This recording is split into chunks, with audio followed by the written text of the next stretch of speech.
السلام عليكم ورحمة الله وبركاته.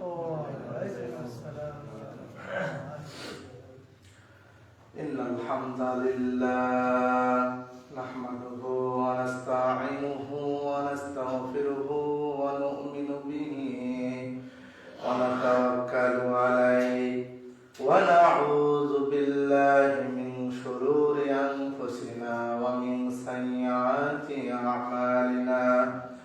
من يهد الله فلا مضل له ومن يضلله فلا هادي له. ونشهد أن لا إله إلا الله وحده لا شريك له. ونشهد أن سيدنا وسندنا وحبيبنا وطبيبنا وطبيب قلوبنا وأولانا مولانا محمدا عبده ورسوله الذي أرسله بالحق بشيرا ونذيرا وداعيا إلى الله بإذنه وسراجا منيرا. فقد قال الله تعالى في كلامه المجيد وفي فرقانه الحميد. সবাই জবান খুলে আওয়াজ দিয়ে বলুন আউযু বিল্লাহি মিনাশ শাইতানির রাজিম। বিসমিল্লাহির রাহমানির রাহিম। কুল্লু নাফসিন যায়িকাতুল মাউত ওয়া ইন্নামা তুওয়াফাউনা উজুরাকুম ইয়াওমাল কিয়ামাহ ফামান যুহজিহা আনিন নারি ওয়া উদখিলাল জান্নাতা ফাকাদ ফাজ ওয়া মাল হায়াতুদ দুনিয়া ইল্লা মাতাউল গুরুর। সাদাকতা ইয়া রাব্বানা। عن أبي هريرة رضي الله تعالى عنه قال قال رسول الله صلى الله عليه وسلم أكثروا ذكر هازم اللذات الموت. رواه الترمذي. إن الله وملائكته يصلون على النبي يا أيها الذين آمنوا صلوا عليه وسلموا تسليما. জবান খুলে মহাব্বতে নবীর উপরে দরুদ ইব্রাহিম পাঠ করি। আল্লাহুম্মা সাল্লি আলা মুহাম্মাদিন ওয়া আলা আলি মুহাম্মাদ কামা সাল্লাইতা আলা ইব্রাহিম ওয়া আলা আলি ইব্রাহিম ইন্নাকা হামিদুম মাজিদ। আল্লাহুম্মা বারিক আলা মুহাম্মাদিন ওয়া আলা আলি মুহাম্মাদ কামা বারাকতা আলা ইব্রাহিম ওয়া আলা আলি ইব্রাহিম ইন্নাকা হামিদুম মাজিদ। আলহামদুলিল্লাহ। শুরুতেই কালিমাত শুকর আদায় করছি সেই মহান আল্লাহ সুবহানাহু ওয়া তাআলার জন্য যে আল্লাহ সুবহানাহু ওয়া তাআলা শাবান মাসে তার ঘর মসজিদ জান্নাতের বাগানে আসার বসার ইবাদত করার সুযোগ দান করলেন। প্রতি জুমার ন্যায় আজও আমরা আসতে পেরেছি, এজন্য আমরা খুশি নাকি বেজার? খুশি হয়ে মহান রবকে খুশি করার লক্ষ্যে কালিমাত শুকর আওয়াজ দিয়ে রবকে খুশি করতে, আল্লাহ সুবহানাহু ওয়া তাআলাকে খুশি করার জন্য করছে আলহামদুলিল্লাহ। বলেন রব্বানা লাকাল হামদ হামদান কাসীরান তাইয়িবান মুবারাকান ফীহি। সম্মানিত ভাইরা, বাবারা, বন্ধুরা আমার, প্রশংসা জ্ঞাপন করলাম কার? আল্লাহ। খুশি হয়েছেন কে? শয়তান। পাশাপাশি নবীর উপরে দরুদ বর্ষিত হোক অসংখ্য অগণিত আল্লাহ সুবহানাহু ওয়া তাআলার পয়গম্বর, যার সম্বন্ধে মহান রব্বুল আলামিন বলছেন, দুনিয়ার মানুষ শুনে রাখো, নবী শুধু তোমাদের জন্য রহমত নয়, আমার নবী, আমার হাবিব, আমার বন্ধু, পুরো জগৎবাসীর জন্য রহমত। আরেকটু আওয়াজ দিয়ে বলা যাবে কি সুবহানাল্লাহ? সম্মানিত ভাইরা আমার, আল্লাহ রাব্বুল আলামিন সূরা আম্বিয়া আয়াত নম্বর 107 আল্লাহ রাব্বুল আলামিন ডাক দিয়ে বলেন, পৃথিবীর মানুষেরা শুনে রাখো, ওমা আরসালনাকা ইল্লা রাহমাতাল লিল আলামিন। আওয়াজ দিয়ে বলেন আল্লাহু আকবার। আল্লাহ রাব্বুল আলামিন যারা দিলেন দুনিয়ার মানুষেরা শোনো, আমার হাবিব, আমার পয়গম্বর গাছের জন্য রহমত, পশু প্রাণীর জন্য রহমত, এমনকি গোটা জগৎবাসীর জন্য রহমত করে সৃষ্টি করলেন যিনি, জবান খুলে বলা যাবে কি আল্লাহ। আল্লাহ। ভাইরা আমার, গভীর মনোযোগ। আজকের আলোচনার মূল বিষয় হলো মৃত্যু। এমন কেউ নাই যে মৃত্যু বিশ্বাস করে না। কথা বলে ঠিক কিনা? সবাই জানে আমার মরণ হবে, কিন্তু কেউ জানে না সেটা কখন হবে।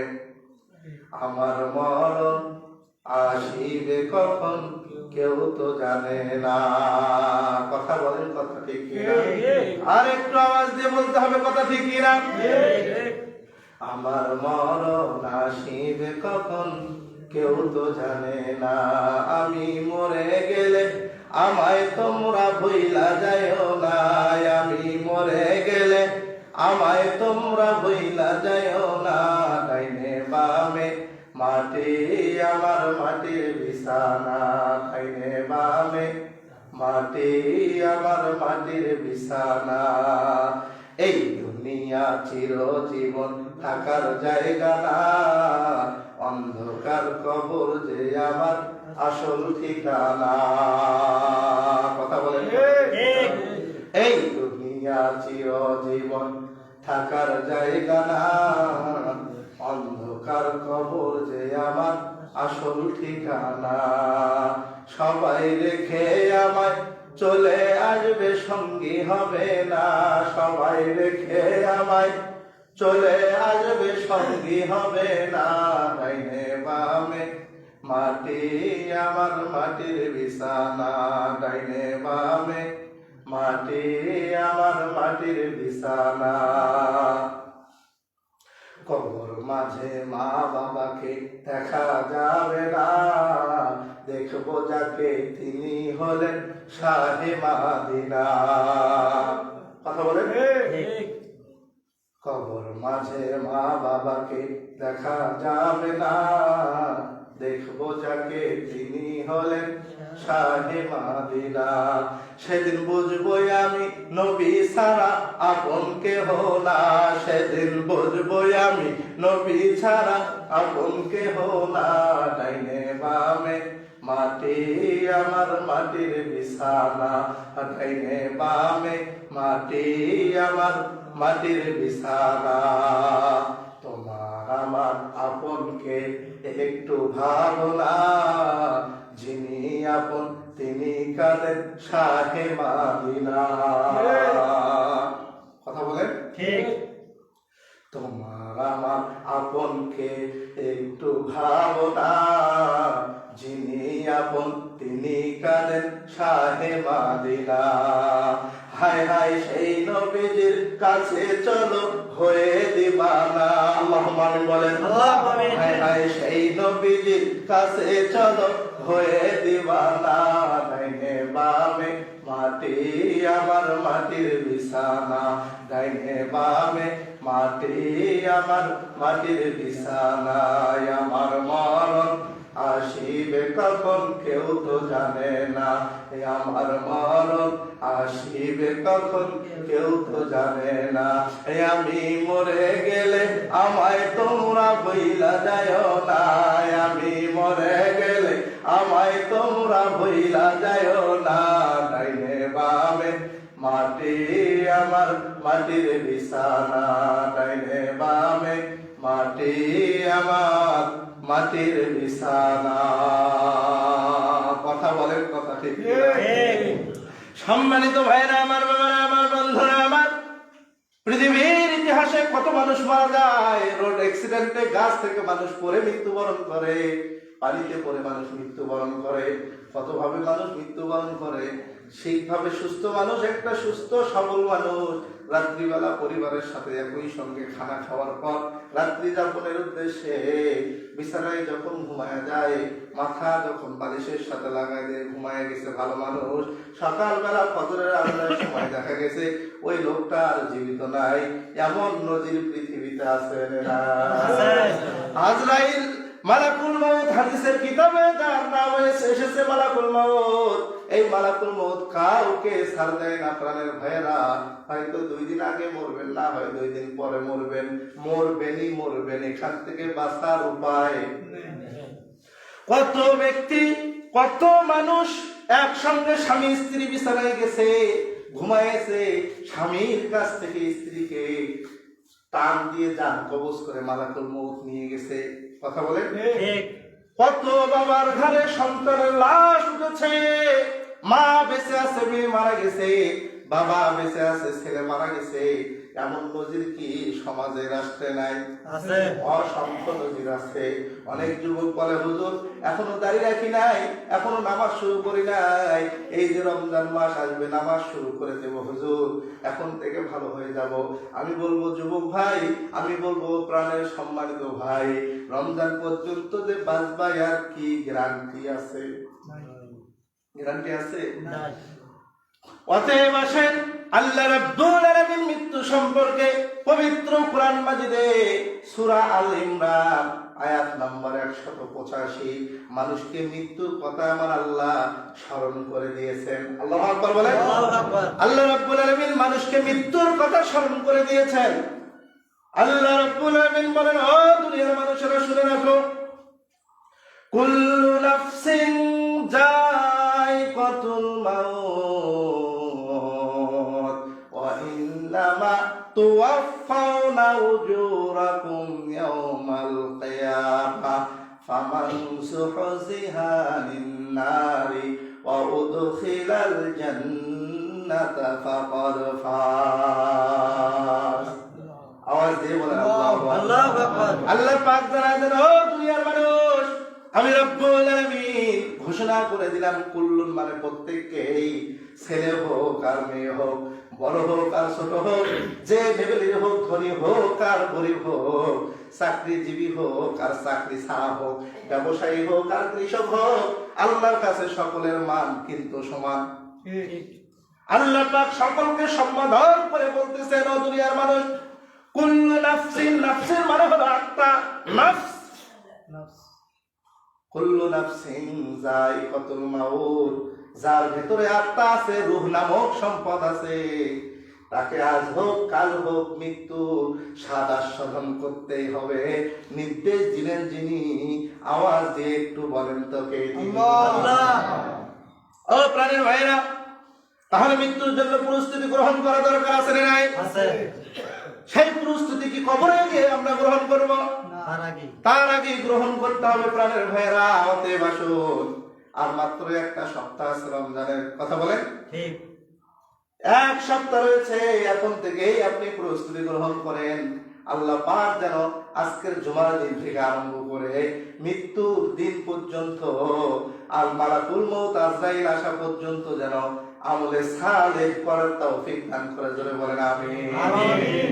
আল্লাহ পাক বললেন, দুনিয়ার মানুষ, তাহলে আত্মা যার ভেতর আছে, রূহ যার ভেতর আছে, নফস, এই যে রূহ নামক সম্পদ যার ভেতর আছে, আল্লাহ পাক বললেন, ও দুনিয়ার মানুষ শুনে রাখো, দিনে হোক রাতে হোক, আগে হোক পরে হোক, যখন মৃত্যুর সময় আসবে অবশ্যই তাকে মালাকুল মউত গ্রেফতার করবে। কথা বলেন। আল্লাহ পাক সূরা নাহলের ভিতরে কথাটাই তুলে ধরেছেন, ও দুনিয়ার মানুষেরা কখন হবে। আল্লাহ পাক বলেন, ফামান আকবার ফাইযা জাআ আজালুহুম লা ইস্তাখিরুনা সাআতাও ওয়ালা ইস্তাকদিমুন। আল্লাহু আকবার। আওয়াজ দিয়ে আল্লাহু আকবার বলতে কি কষ্ট হয়? তাহলে আল্লাহকে খুশি করার জন্য জবান খুলে বলেন আল্লাহু আকবার। আল্লাহু আকবার। আল্লাহ পাক জানাই দিলেন সূরা নাহলের 61 নম্বর আয়াতে আল্লাহ পাক বলেন, ফা মানে হলো অতঃপর, ইজা মানে হলো যখন, আজালুহুম আপনার যখন আজাল আসবে, মৃত্যুর দিন আসবে, ক্ষণ আসবে, যখন আপনার মৃত্যুর সময় মুহূর্ত আগে আসবে, সেখান থেকে আপনাকে পিছু পা হওয়ার সুযোগ আর হাসি কান্নার এই দুনিয়া থেকে কেউ যেতে চায় না, কিন্তু অবশ্যই ধরা দিতে হবে কার কাছে? আল্লাহর কাছে। ফাইদা জাআ আজালুহুম লা ইস্তাখিরুনা সাআতাও ওয়া লা ইস্তাকদিমুন। আল্লাহ পাক বলেন, মৃত্যুর আজাল যেদিন আসবে গো, মৃত্যুর সময় যেদিন ঘনিয়ে আসবে, এক পা আগাতে পারবে না, এক পা পিছুতে পারবে না। যথা সময়ে, নির্ধারিত সময়ে মালাকুল মউত আপনার আমার জান কবজ করে চলে যাবে। তাহলে আপনাকে আমার জন্য মৃত্যুর প্রস্তুতি আপনি আমি গ্রহণ না করলেও মালাকুল মউত প্রস্তুতি গ্রহণ করে আছে। ও প্রাণের ভাইরা, শুধু তাই নয়, আল্লাহ রাব্বুল আলামিন জানাই দিচ্ছেন দুনিয়ার মানুষেরা, তাহলে শোনো, মৃত্যু যেহেতু তোমরা বরণ করবে, তাহলে দুনিয়াটা আমি কেন সৃষ্টি করলাম আর তোমাকেই বা কেন সৃষ্টি করলাম জানার দরকার আছে না নাই প্রাণের ভাইরা? আল্লাহ পাক সূরা মুলক শব্দের অর্থ অধিপতি, রাষ্ট্রপতি, অধিপতি, ক্ষমতার মালিক একমাত্র, কেবলমাত্র, শুধুমাত্র কে? আল্লাহ পাক বলেন, ও দুনিয়ার মানুষ শুনে রাখো, আল্লাযী খালাকাল মাউতা ওয়াল হায়াতা লিয়াবলুয়াকুম আইয়ুকুম আহসানু আমালা। আল্লাহু আকবার বলবেন না? আল্লাহ পাক বলেন, ও দুনিয়ার মানুষেরা, আল্লাযী মানে তিনি, যিনি খালাকা সৃষ্টি করেছেন, মাউত তার মানে জীবন দেওয়ার আগে মৃত্যুর দিন ধার্য হয়েছে। আল্লাহু আকবার বলেন। আল্লাহু আকবার। ওয়াল হায়াত, এরপরে হায়াত দেওয়া হয়েছে, অর্থাৎ ঔষধের দোকানে আপনি যাবেন, প্যাটেন্ট কিনবেন আপনি সন্তানের জন্য, দেখার সময় দেখে আর ডেট আছে না নাই, ডেট এক্সপায়ার হয়ে গেছে নাকি, মেয়াদ উত্তীর্ণ হয়ে গেছে কিনা। মেয়াদ উত্তীর্ণ জিনিস কিন্তু কেউ টাকা দিয়ে নেয় না, এমনি দিলেও নেয় না। তাহলে মেয়াদ যেদিন উত্তীর্ণ হয়, একটা প্রোডাক্ট যখন ম্যানুফ্যাকচার কিংবা ফ্যাক্টরি থেকে বের হয়ে আসে, ওই প্রোডাক্টটার গুণগত মান সম্পর্কে লেখা থাকে, কোন দিনের মেয়াদ শেষ, কোন দিনের মেয়াদ উত্তীর্ণ, এবং কোন দিনের উৎপাদনের তারিখ সব লিপিবদ্ধ করা থাকে। আপনার আমার জীবনেও এই জিনিসটা আল্লাহ পাক লিপিবদ্ধ করে দিয়েছে। সুবহানাল্লাহ। সুবহানাল্লাহ। তাহলে আপনার হায়াত এবং মউত দেওয়ার উদ্দেশ্য হলো পরীক্ষা। আল্লাহু আকবার বলেন। আল্লাহ পাক বলেন, আল্লাযী খালাকাল মাউতা ওয়াল হায়াতা লিয়াবলুয়াকুম আইয়ুকুম আহসানু আমালা ওয়া হুয়াল আজিজুল গফুর। আল্লাহ পাক জানেন, বান্দা, জীবন এবং মৃত্যু আমি তৈরি করেছি কেবলমাত্র, শুধুমাত্র, একমাত্র তোমাকে পরীক্ষা করার জন্য। সুবহানাল্লাহ বলেন। তাহলে আল্লাহ পাক আপনাকে আমাকে এই দুনিয়ায় প্রেরণ করেছেন পরীক্ষা করার জন্য। ভালো করবে নাকি মন্দ করবে, এর ফলাফল আল্লাহ দুনিয়ায় দিবে না, এর ফলাফল দিবে যেই দিন কিয়ামতের নাম সেই দিন। কথা বলেন। তাহলে ভাই আমার, আল্লাহ রাব্বুল আলামিন এই কথাটাই সূরা আল ইমরানের যে তিলাওয়াতকৃত আয়াতটা আমি বলতেছিলাম, এর মধ্যে এই কথাগুলো বলেছেন। আল্লাহ পাক বলেন, কুল্লু নাফসিন যায়িকাতুল মাউত। মানুষ, তোমার মধ্যে প্রাণ রয়েছে, যার মধ্যেই প্রাণ রয়েছে, জীবন রয়েছে, তাকে অবশ্যই মৃত্যুর স্বাদ আস্বাদন করতে হবে। তারপর আল্লাহ পাক পরীক্ষা যেদিন আগে পরীক্ষার ফলাফল দেওয়া দরকার আছে না নাই? সেই কথাগুলো এর পরের বাক্যে, পরের সেন্টেন্সে আল্লাহ পাক তুলে ধরেছেন। আল্লাহ রাব্বুল আলামিন জানায় দেন, ফামান যুহজিহা আনিন নার। যে ব্যক্তিগুলো পরীক্ষা দিয়ে জাহান্নাম থেকে নিজেকে বাঁচায় নিতে পারবে, অউদখিলাল জান্নাহ, এবং জান্নাতে প্রবেশ করাতে পারবে নিজেকে, আল্লাহ রাব্বুল আলামিন তার ভাষায় জানায় দেন, ফাকাদ ফাজ, পরীক্ষায় তারা পাশ করে সফলতা অর্জন করেছে। আরেকটু আওয়াজ দিয়ে বলেন সুবহানাল্লাহ। তারা আল্লাহর ভাষায় সফলতা। সুবহানাল্লাহ। তাহলে প্রাণের ভাইরা, সূরা হাশরের মধ্যে এই একই সফলতার কথা আল্লাহু আকবার। আল্লাহ রাব্বুল আলামিন জানায় দেন, ও দুনিয়ার মানুষেরা, লা ইয়াস্তাউই আসহাবুন নার ওয়া আসহাবুল জান্নাহ। পৃথিবীতে মানুষ রয়েছে দুই ধরনের, দুই দলের। একটা হলো জান্নাতি, আর একটা হলো, আপনারা কি আমার কথা শুনতে কষ্ট হয়? একটা হলো জান্নাতি দল, আর একটা হলো জাহান্নামী দল। কিয়ামতের দিন দুই দলের বিভক্ত হবে মানুষেরা। একটা হলো জান্নাতের দল, আর একটি হলো জাহান্নামী দল। আসহাবুল জান্নাতি হুমুল ফাইজুন। আল্লাহ রাব্বুল আলামিন বলেন, সফল হলো তারা, জান্নাতি দল যারা।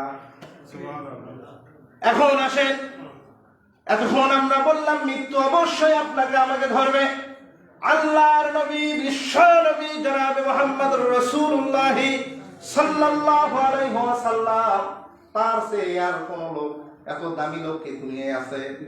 আসতে বলবেন না, জোরে বলেন আছে? এত দামি লোক কেউ নাই। আল্লাহ পাক তাকেও মৃত্যুর কথা স্মরণ করে দিয়ে বলে সূরা জুমারের 30 নম্বর আয়াতে, আল্লাহ পাক বলেন, ইন্নাকা মাইতু ওয়া ইন্নাহুম মাইতুন। আল্লাহু আকবার। আল্লাহ পাক বলেন, দুনিয়ার মানুষেরা শুনে রাখো, ও নবী, আপনাকে স্মরণ করে দেওয়ার জন্য স্বয়ং জিবরিলকে পাঠিয়ে দিয়ে আল্লাহ পাক স্মরণ করে দিলেন, নবী রে, যতদিন ইচ্ছা আপনি জীবন যাপন করুন, কিন্তু এই কথা মনে রাখুন, আপনি মৃত্যুবরণ করবেনই। শুধু তাই নয়, সাহল বিন সাদ রাদিয়াল্লাহু তাআলা আনহু বলেন, দুনিয়ার মানুষ শুনে রাখো, আল্লাহর নবীকে আল্লাহ পাক জানায় দিয়েছেন, যতদিন খুশি আপনি মানুষকে বন্ধু রূপে গ্রহণ করুন, কিন্তু জেনে রাখুন, সেই বন্ধুকে ফেলে রেখে আপনাকে কবরে যাইতে হবে। কথা বলেন ঠিক কিনা? শুধু তাই নয়, দিনে রাত্রে গোপনে প্রকাশে বান্দারা যা কিছু করবে তার সমস্ত পরিপূর্ণ ফলাফল আল্লাহর কাছে আছে না? আল্লাহ পাক বলেন, ইন্নাকা মাইয়িতুন ওয়া ইন্নাহুম মাইয়িতুন। নবী হে, আপনিও মৃত্যুবরণ করবেন এবং তারাও মৃত্যুবরণ করবে। নবীজি যখন মৃত্যুর সময় এসে গেল, ওয়াফাতের 5 দিন আগে নবীজি খুব ক্লান্ত অসুস্থ হয়ে পড়লেন। এত তীব্র জ্বর, এত কঠিন জ্বর নবীজিকে ধরলো, নবীজি আমার বেহুশ হয়ে যায়, বারবার জমিনে পড়ে যায়, উঠে যায়। মৃত্যুর 5 দিন আগে নবীজি আমার অসুস্থ হয়ে গেলেন। কষ্ট পাচ্ছেন আপনারা? মৃত্যুর 5 দিন আগে নবীজি অসুস্থ হয়ে গেলেন। মৃত্যুর সময় নবীজি এত কষ্ট অনুভব করলেন, নবীজি আমার উঠতে পারে না, দাঁড়াইতে পারে না, বারবার তিনি অসুস্থতায় বেহুশ হয়ে পড়ে যান। সম্মানিত ভাইরা আমার, বন্ধুরা আমার, গভীর মনোযোগ আকর্ষণ করছি, আপনাদের দৃষ্টি আকর্ষণ করছি ভাইরা আমার। মৃত্যু দেখেন কত ভয়াবহ জিনিস। নবীজি কেউ ছাড় দেয় নাই। নবীজি আমার মৃত্যুর বিছানায় শয্যায় শায়িত হয়ে আছেন। তার স্ত্রীরা কান্না শুরু করেছেন, তার জামাই কান্না শুরু করেছেন, তার মেয়ে হাউমাউ করে কান্না শুরু করেছেন। আরে সবচেয়ে বেশি কেঁদেছেন যিনি, ফাতেমা রাদিয়াল্লাহু তাআলা আনহা, তিনি। আল্লাহু আকবার বলবেন। আসলে বাবাকে সবচেয়ে বেশি ভালোবাসে মেয়েরা, এত ভালোবাসতেন। শুধু তাই নয়, সাহাবীরা বাড়িতে যায় না। আল্লাহু আকবার বলেন। সাহাবীরা নবীজির অবস্থা দেখে তারা চিন্তা করলো, নবীজি আর কিছুদিনের মধ্যেই হয়তো আমাদের মাঝ থেকে চলে যাবেন। এত কান্না জড়িত সাহাবীরা সব সময় নবীজির দরবারে পড়ে থাকে, না জানি কখন মালাকুল মউত, আজরাইল মালাকুল মউত এসে আমার নবীর জান কবজ করে নিয়ে যায়। বলতে না বলতে মালাকুল মউতের হাজির হওয়ার সময় এসে গেল। স্বয়ং জিবরিল আমিন আলাইহিস সালাতু ওয়াস সালাম নবীজির কাছে সালাম করলেন। সুবহানাল্লাহ। এসে বললেন, ইয়া রাসূলুল্লাহ, ইয়া হাবিবাল্লাহ, সালাম গ্রহণ করুন। আসসালামু আলাইকা ইয়া রাসূলুল্লাহ। সালাম দেওয়ার পরে নবীজি আমার জিবরিলকে আসার অনুমতি দিলেন। জিবরিল বললেন, ইয়া রাসূলুল্লাহ, আজকে আপনার কাছে এমন একজন ফেরেশতা এসেছে যিনি আর আগে কোনোদিন আপনার কাছে আসে নাই। তার নাম হলো মালাকুল মউত। আপনি যদি অনুমতি দেন ইয়া রাসূলুল্লাহ, সেই ফেরেশতা ভিতরে আসতে পারে। আল্লাহু আকবার বলেন। নবীজির কাছে মালাকুল মউত আসার অনুমতি চাচ্ছে। নবীজি যখন অনুমতি দিলেন, মালাকুল মউত এসে বললেন, আসসালামু আলাইকা ইয়া রাসূলুল্লাহি। নবীজি, আদম নবী থেকে আজ অবধি পর্যন্ত আমি কারো কাছে অনুমতি চাই নাই। আওয়াজ দিয়ে বলেন আল্লাহু আকবার। আদম নবী থেকে এখন অবধি পর্যন্ত আমি কারো কাছে অনুমতি চাই নাই এবং চাবো না। কিন্তু নবীজি, আপনার কাছে আমি অনুমতি চাইছি, এজন্যই আল্লাহ পাক বলছেন, আজরাইল মালাকুল মউত, আমার হাবিব, আমার বন্ধুর জান কবজ করতে যাবা, ঠিক আছে, যতক্ষণ অনুমতি দিবে না ততক্ষণ পর্যন্ত তুমি তার জান কবজ করবা না। আল্লাহু আকবার বলেন। নবীজি আমার বললেন, আমি যদি বলি যে অনুমতি যদি আমি না দেই তাহলে কি হবে? মালাকুল মউত বলার আগে জিবরাইল বললেন, ইয়া রাসূলুল্লাহ, আপনি যদি অনুমতি না দেন, আল্লাহ শিখায় দিয়েছেন, নির্দেশ দিয়েছেন, মালাকুল মউত যেন আবার ফেরত যায়। আল্লাহু আকবার বলেন। ও প্রাণের ভাইরা, কোন নবীর উম্মত আমরা হতে পেরেছি? আলহামদুলিল্লাহ বলেন। ও প্রাণের ভাইরা, মালাকুল মউত যখন নবীজির জান কবজ করার জন্য শিহরে গেলেন, মাথার কাছে বসলেন, আল্লাহর নবী চোখ মেলে দেখেন সকলেই কান্না করে, কিন্তু ফাতেমার কান্নার ধরনটা ছিল বেশি। নবীজি আমার ফাতেমাকে নিকটে ইশারায় ডাকলেন। ডাকার পরে বললেন, ফাতেমা, ও আমার ফাতেমা, তোমার কান্না আমার সহ্য হয় না মা। আমার 4টা মেয়ে, 1 number Rokeya, 2 number Kulsum, 3 number Zainab এবং 4 নাম্বার ফাতেমা। মা ফাতেমা, তুমি আমার মেয়ে নাও, তুমি আমার মা। ও ফাতেমা, তুমি কান্না করো না। নবীজি আমার ইশারা করে তার কানটা নিজের মুখের কাছে নিয়ে কি যেন বললেন, ফাতেমার কান্না চুপ হয়ে গেল। সুবহানাল্লাহ বলবেন না? আম্মা জান আয়েশা বিষয়টা দেখলেন, কিছুক্ষণ পরে তাকে ডাকলেন নিকটে। ডাকার পরে বললেন, ফাতেমা, তোমার বাবা কি এমন বললো, হঠাৎ করে তোমার কান্না বন্ধ হয়ে গেল? ফাতেমা ডাক দিয়ে বলে, আম্মা জান, নবীজি আমার বাবা, আমার পিতা ডাক দিয়ে বললেন, ফাতেমা, কান্না করো না, তোমার কান্না আমার সহ্য হয় না, তবে তোমার জন্য একটা আনন্দের খবর আমি দিতে চাই। তাহলে আমার ওফাতের পর সর্বপ্রথম তোমার সাথে আমার দেখা হয়ে যাবে। তখন তার কান্না বন্ধ হয়ে গেল, তিনি আনন্দিত হলেন। তিনি তার বিষয়টা বুঝতে পেরে তিনি বুঝলেন, আমার বাবার বংশের মধ্যে, মেয়েদের মধ্যে, আত্মীয়দের মধ্যে সর্বপ্রথম আমার জান কবজ হয়ে যাবে। নবীজির ওফাতের পরে 6 মাসের পরে, 6 মাসের মধ্যে হযরত ফাতেমার জান কবজ হয়ে গেল। আল্লাহু আকবার বলেন। অনেক বড় ইতিহাস, সময় কম, অল্প সময়ে বলে আমি কথা শেষ করব। প্রাণের বাবারা, ফাতেমা রাদিয়াল্লাহু তাআলা আনহা মৃত্যুবরণ করলেন। মৃত্যুবরণ করার পরে হযরত আলী রাদিয়াল্লাহু তাআলা আনহা, হযরত আলী রাদিয়াল্লাহু তাআলা আনহুমা এবং হযরত আবু যার সহ কিছু সাহাবীকে নিয়ে হযরত ফাতেমা আগেই আবেদন করেছিলেন, আমি নবী নন্দিনী মেয়ে, আমার চেহারা দুনিয়ার কেউ দেখে নাই। সুবহানাল্লাহ। আমার চেহারা কেউ দেখে নাই। ও আমার স্বামী হযরত আলী, খবরদার আমার মৃত্যুর সংবাদ বেশি লোককে দিয়েন না, শুধুমাত্র হাতে কয়েকজন লোককে নিয়ে রাত্রিবেলা আমার জানাজা দাফন কাফন করে আমাকে কবরে শায়িত করবেন। ওসিয়ত করে গেল, সে অনুযায়ী কাজ করা হলো। নবীজির মেয়েকে যখন কবরে দাফন করানোর জন্য হযরত আবু যার গফারি নামলেন। আল্লাহু আকবার বলেন। আবু যার গফারি কবরে নামার পরে কবরকে লক্ষ্য করে কয়েকটা মাত্র কথা বললেন, কবর রে, তুমি কি জানো কবর তোমার মাঝে, তোমার বুকে, তোমার উপরে আজকে কাকে রাখা হবে? কবর তোমার মাঝে যাকে রাখা হবে তিনি ইমাম হাসান এবং হুসাইনের মা। সুবহানাল্লাহ। তিনি হাসান এবং হুসাইনের মা। খবরদার, কবর তুমি তার সাথে বেয়াদবি করবা না, তার সাথে তুমি খারাপ আচরণ করবা না। কবর থেকে কোনো প্রশ্নের জবাব আসে না। দ্বিতীয়বার আবু যার ডাক দিয়ে বললেন, খবর তোমার মাঝে যাকে রাখা হচ্ছে তিনি হলেন আসাদুল্লাহিল গালিব। আল্লাহ পাক কাফেরদের বিরুদ্ধে সংগ্রাম করার জন্য পাক রূপে যাকে প্রেরণ করেছিলেন তিনি হলেন হযরত আলী। আল্লাহু আকবার। সেই আলীর স্ত্রী ফাতেমাকে তোমার বুকে রাখা হবে কবর। খবরদার তুমি বেয়াদবি করো না। কবর থেকে কোনো আওয়াজ আসে না। ভাইরা আমার, বন্ধুরা আমার, গভীর মনোযোগ। দ্বিতীয় প্রশ্নের পরে তৃতীয় প্রশ্ন যখন আবু জার করলো, কবর রে, তোমার মাঝে আজকে যাকে রাখা হবে কবর, তিনি দুনিয়ার কোন সাধারণ মেয়ে নয়, তিনি হলেন জান্নাতের সর্দার, ইনি হবেন ফাতেমা। সুবহানাল্লাহ বলে। ফাতিমা তো সাইয়্যিদাতু নিসাই আহলিল জান্নাহ। ও কবর, দুনিয়ার আদম নবীর স্ত্রী থেকে শুরু করে আখির জামানার পয়গম্বরের যত অনুসারী উম্মত আছে, সমস্ত মেয়েদের সর্দারিনী হবে, নেতৃত্ব দিবে ফাতেমা। তাকে কবরে রাখতেছি, কবর খবরদার, তুমি কবর বেয়াদবি করো না। কবর থেকে কোনো আওয়াজ আসে না।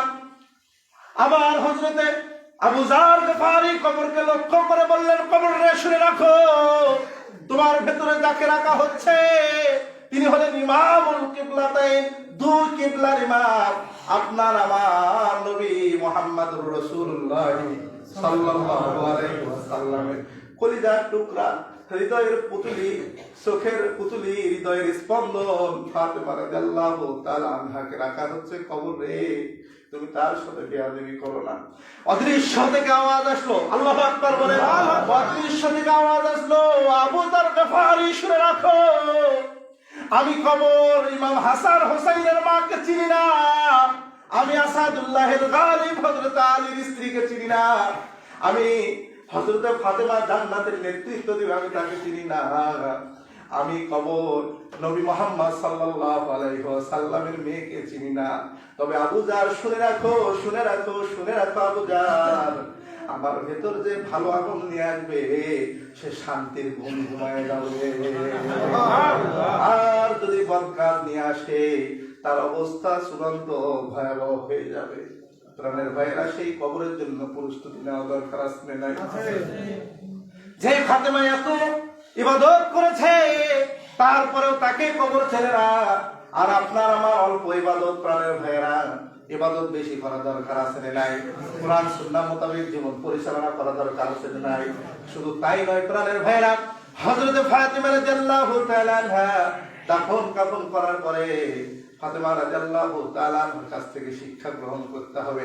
আপনার আমার স্ত্রী, আপনার আমার বোন, আপনার আমার মা সারা জীবন পর্দা সারা ঘরে চুল বের করে ঘরে, অতএব আজকে থেকেই সিদ্ধান্ত গ্রহণ করতে হবে, ফাতেমার সাথে জান্নাতে যেতে হলে ফাতেমার মতো আমল করা দরকার আছে না?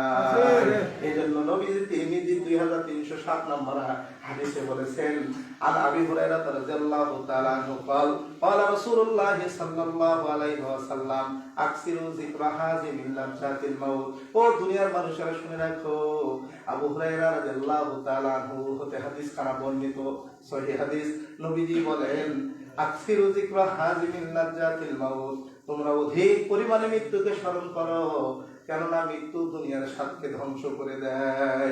আমার বাড়ি, আমার গাড়ি, আমার ছেলে, আমার মেয়ে, আমার আত্মীয় স্বজন, আমার বন্ধু বান্ধব, আমি মসজিদের সভাপতি, আমি মসজিদের সেক্রেটারি, আমি মসজিদের খতিব, আমি মসজিদের মুয়াজ্জিন, আমি মসজিদের খাদেম, আমি মসজিদের মুসল্লি, এই পরিচয় দিয়ে কবরে কোনো লাভ হবে না, কোনো ফায়দা হবে না, কোনো কাজ হবে না। কবরে যেতে হলে আপনার আমল দিয়ে আপনাকে বাঁচতে হবে। অতএব আল্লাহ পাক যেন আমাদের সকলকে আমলে সালেহ করার তৌফিক দান করেন।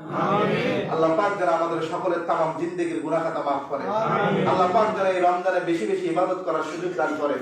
আল্লাহ সুবহানাহু ওয়া তাআলা যেন আমাদের সকলকেই মৃত্যুর আগে কালিমা নসিব করে মৃত্যু দান করেন। ওয়া আখিরু দাওয়ানা আলহামদুলিল্লাহি রাব্বিল আলামিন। আমরা যারা সুন্নাত পড়িনি সুন্নাত পড়ে